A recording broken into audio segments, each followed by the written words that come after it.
नमस्कार, मैं हूं पूजा सिंह और आप देख रहे हैं राजपथ भारत। दोस्तों, गृह मंत्री अमित शाह के बयान के बाद जो तूफान उठा, उस तूफान ने मतलब बवंडर का रूप ले लिया है। एक ऐसा बवंडर, एक ऐसा तूफान जिसकी कल्पना भी शायद कभी गृह मंत्री अमित शाह ने नहीं की होगी कि उनके बोल देने के बाद ऐसा कुछ होगा। ये पूरी तरीके से एक आंदोलन का रूप ले चुका है कि गृह मंत्री अमित शाह माफी मांगे। बाबा साहेब डॉक्टर भीमराव अंबेडकर का जो अपमान उन्होंने किया है संसद में, उसके लिए वो माफी मांगे और उसके लिए शर्मिंदा हो। पूरी मुहिम छिड़ चुकी है और इस मुहिम का जो नेतृत्व कर रहे हैं वो हैं बसपा के कोऑर्डिनेटर, राष्ट्रीय कोऑर्डिनेटर आकाश आनंद। आकाश आनंद ने जो शुरुआत कर दी है, एक बिगुल बजा दिया है। जिस तरीके से युद्ध से पहले जो योद्धा होता है वो पूरी तैयारी के साथ मैदान में उतरता है, उसी तरीके से बसपा सुप्रीमो मायावती और आकाश आनंद, पूरी बसपा की जो टीम है, आप कह लीजिए पूरी बसपा जुट चुकी है और लग चुकी है इस मुहिम में कि गृह मंत्री अमित शाह माफी मांगे, इस्तीफा दे, अपने कही हुई बात पर शर्मिंदा हो, उसका पश्चाताप करें। बसपा 24 दिसंबर देशव्यापी आंदोलन के आह्वान से पहले बसपा के नेशनल कोऑर्डिनेटर आकाश आनंद ने उन्होंने एक डिजिटल कैंपेन भी शुरू कर दिया है। हैशटैग बाबा साहेब हमारे भगवान हैं। हैशटैग के जरिए गृह मंत्री अमित शाह को जवाब देने की मुहिम शुरू कर दी है आकाश आनंद ने। आकाश आनंद ने अपने सोशल मीडिया प्लेटफॉर्म एक्स पर एक जबरदस्त और बहुत ही ज्यादा कहना चाहिए कि जोश भर देने वाली पोस्ट भी डाली है। उन्होंने अपने सोशल मीडिया हैंडल एक्स पर लिखा है, और क्या लिखा है वो मैं आपको बताती हूँ। और एक तस्वीर भी उन्होंने साझा की है। तस्वीर है सामाजिक परिवर्तन स्थल की। वो तस्वीर आपको इस वीडियो में ऊपर की साइड में आपको नजर आएगी। और उन्होंने जो पोस्ट लिखी है वो अल्लामा इकबाल के शेर के साथ पोस्ट की है। अल्लामा इकबाल का बहुत मशहूर शेर है, कुछ बात है कि हस्ती मिटती नहीं हमारी, सदियों रहा है दुश्मन दौरे जमा हमारा। तो ये चीज जो उन्होंने लिखी है, जो कही है, ये इस बात का सबूत है, इस बात का प्रमाण है, इस बात का प्रूफ है कि आकाश आनंद इस मुद्दे को बहुत दूर तक ले जाना चाहते हैं और इस लड़ाई को बहुत दूर तक लेकर के जाना चाहते हैं। और ये बताना चाहते हैं, संदेश देना चाहते हैं कि कोई भी व्यक्ति इस देश में, चाहे वो किसी भी पद पर हो, चाहे वो देश के सर्वोच्च पद पर ही क्यों ना बैठा हो, लेकिन उसको अनुमति नहीं है डॉक्टर भीमराव अंबेडकर बाबा साहेब के अपमान करने की। उसको किसी भी तरीके की कोई आजादी, कोई परमिशन नहीं है, क्योंकि जिस तरीके से बोला गया कि जितना अंबेडकर करते हो उतना ही ज्यादा अगर आप भगवान का नाम लेते तो स्वर्ग मिल जाता। उन्होंने साफ कर दिया है, पूरी बसपा की टीम ने साफ कर दिया है कि उनके भगवान सिर्फ और सिर्फ बाबा साहेब हैं और इसके अलावा कोई नहीं। चाहे कितने भी आप इस तरीके से बयान दे लीजिए, चाहे आप कितना भी इस तरीके का कोई कृत्य कर लीजिए, लेकिन ना तो बसपाई और ना ही अंबेडकरवादी इसके आगे अपना सर झुकाएंगे। उनको इंसाफ चाहिए बाबा साहेब के लिए, क्योंकि जो बाबा साहेब ने किया है दलितों के लिए, शोषितों के लिए, वंचितों के लिए, गरीबों के लिए, किसानों के लिए, मजदूरों के लिए, अल्पसंख्यकों के लिए, महिलाओं के लिए, महिलाएं बहुत बड़ी संख्या में बाबा साहेब की अनुयायी हैं, क्योंकि जो अधिकार शिक्षा के क्षेत्र में काम करने के लिए, नौकरी करने के लिए, घर से बाहर निकलने के लिए, पढ़ने के लिए, आजादी के लिए, हर चीज की आजादी के लिए जो उन्होंने किया है, उसके लिए पूरा समाज, पूरा समाज क्या मतलब वो पूरी मनुष्य जाति ऋणी है जो बाबा साहब करके गए हैं। और ऐसे व्यक्ति के लिए आप इस तरीके से बोल रहे हैं भरी संसद में कि इतना अंबेडकर करते हो और अगर भगवान का नाम इतना लिया होता तो स्वर्ग मिल जाता।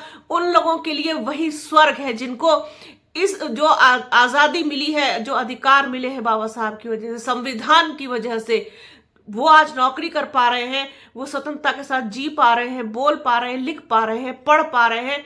जो चाहे वो कर पा रहे हैं, तो उनके लिए भगवान वही है और वो सदा ऋणी रहेंगे इस बात के लिए। तो आकाश आनंद बिल्कुल भी हल्के में नहीं ले रहे हैं इस चीज को, और उन्होंने इसको बहुत ही ज्यादा गंभीरता के साथ लेते हुए पूरी एक मुहिम छेड़ दी है और पूरी सेना अपनी तैयार की है। हैशटैग बाबा साहेब हमारे भगवान है के रूप में डिजिटल। इसके अलावा 24 तारीख को बसपा का धरना प्रदर्शन बहुत शांतिपूर्ण तरीके से, बसपा सुप्रीमो मायावती ने अपील की है कि शांतिपूर्ण तरीके से धरना प्रदर्शन होना चाहिए और अपनी बात वहां तक पहुंचानी है। सभी लोग जिले में डीएम को ज्ञापन सौंपेंगे कि गृह मंत्री अमित शाह माफी मांगे, अपने कही हुई बातों को वापस लें और जो कुछ भी उन्होंने कहा है उस पर पश्चाताप करें। अगर ऐसा नहीं करते हैं तो ये फिर और बड़ा आंदोलन बन सकता है, आंदोलन का रूप ले सकता है और ये लड़ाई बहुत लंबी छिड़ सकती है। तो ये सारी चीजें जो हो रही हैं इस वक्त, वो कहीं ना कहीं आप ये देखिए कि एक मजबूत संगठन जो बसपा का है उसकी वजह से, साथ ही साथ जो अंबेडकर विचारधारा के लोग हैं वो सब एकजुट होकर के एक प्लेटफॉर्म पर आ गए इस बात के विरोध में कि जो संसद में उनका अपमान हुआ, उनका अनादर हुआ और जिस तरीके से उनके बारे में कहा गया, बोला गया, जिस लहजे में बोला गया, आप ये देखिए कि कोई यूं ही अनायास मुंह से निकल जाने वाला शब्द नहीं है। अगर हमसे भी गलती से कोई शब्द बाहर निकल जाता है तो हम उसके लिए आप लोगों से, अपने दर्शकों से माफी मांगते हैं, सॉरी बोलते हैं।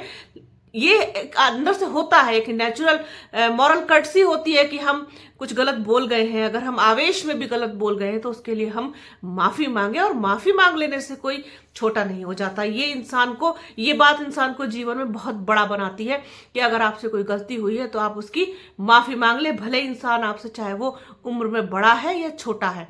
तो ये आपको संस्कार अपने परिवार से मिलते हैं विरासत में, और ये बताते हैं कि आपको आपके माता पिता ने, आपके बुजुर्गों ने किस तरीके के संस्कार दिए हैं और किस बैकग्राउंड से आप आते हैं। मेरे पापा अक्सर एक बात कहा करते थे कि कोई तुम्हारा बैंक बैलेंस देखने नहीं जाएगा, कोई तुम्हारी जमीन जायदाद देखने नहीं जाएगा, कोई तुम्हारे पास कितनी संपत्ति है वो देखने नहीं जाएगा, सिर्फ आपकी पर्सनैलिटी को, आपके व्यवहार को, आपके आचरण को देख करके अंदाजा लगा लेंगे लोग, नतीजा निकाल लेंगे कि आपको अपने परिवार से क्या संस्कार मिले हैं और आप किस फैमिली बैकग्राउंड से आते हैं।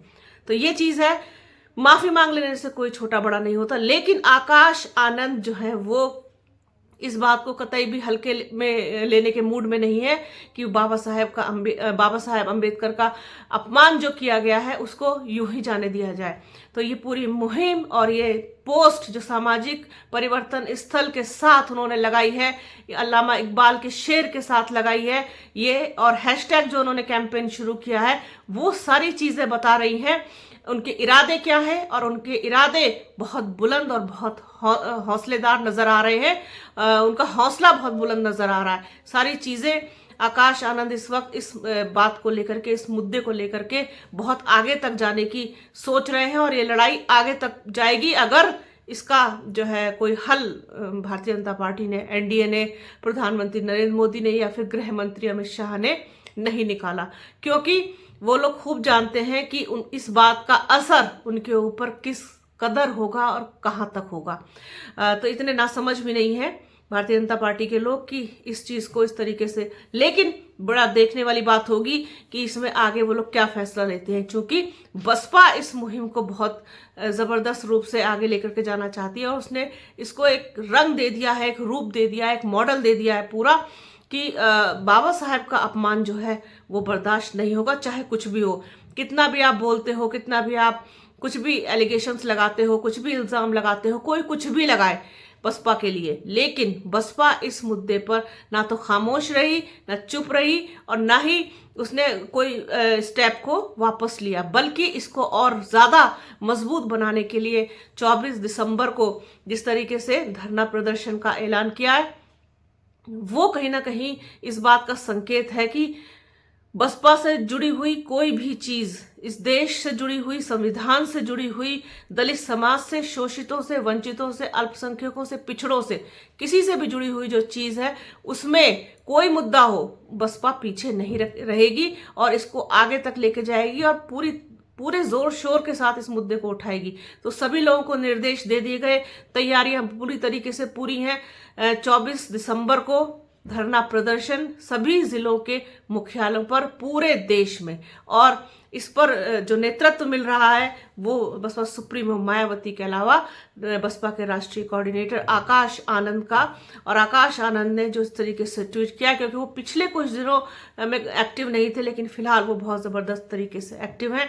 तो ये एक पूरा मामला और जिस तरीके से उनका ट्वीट आया, तो फ़ौरन ही हमने इस चीज़ को अपने दर्शकों के साथ शेयर करने के लिए ये वीडियो बनाया। कुछ ऊपर नीचे हो गया हो, कोई भूल हो गई हो, तो उसके लिए दिल से माफ़ी। और बने रहिए हमारे चैनल के साथ। हमारे चैनल को लाइक कीजिए, शेयर कीजिए, सब्सक्राइब कीजिए, बेल आइकन घंटी जैसी आकृति ज़रूर दबाइएगा।